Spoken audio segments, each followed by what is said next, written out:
The Annex 1, the affirmed objective of Marpol Annex 1, which entered into force on 2nd of October 1983, is to protect the marine environment through the complete elimination of pollution by oil and other damaging elements and to lessen the chances of accidental discharge of any such elements.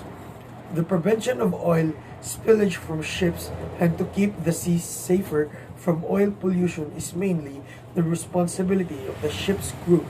Oil from the vessels can get into the sea due to accidental spills and leakages or by the operational ignorance of the ship's crew. The Marpol Annex 2 The Marpol Annex 2 originally went into force on April 6, 1987 to protect the environment by controlling operational pollution and reducing accidental pollution resulting from groundings and collisions from vessels carrying noxious liquid substances, or as what we call NLS in bulk. Marpol Annex 2 regulation for the control of pollution by noxious liquid substances in bulk.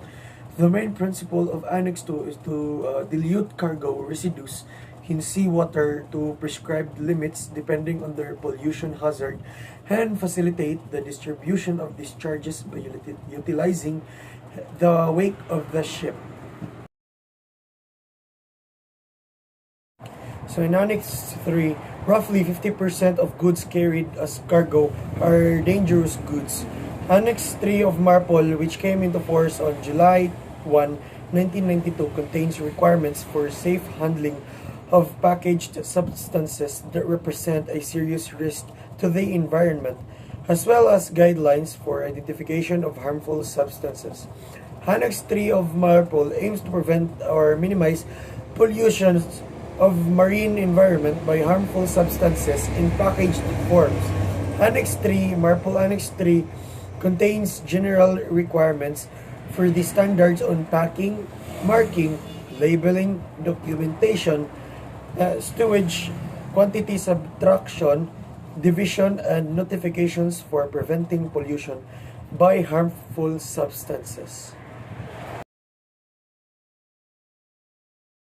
So in Annex 4, the Annex 4 contains a set of regulations regarding the discharge of sewage into the sea from ships, including regulations regarding the ship's equipment and systems for the control of sewage discharge, the provision of port reception facilities for sewage, and requirements for survey and certification.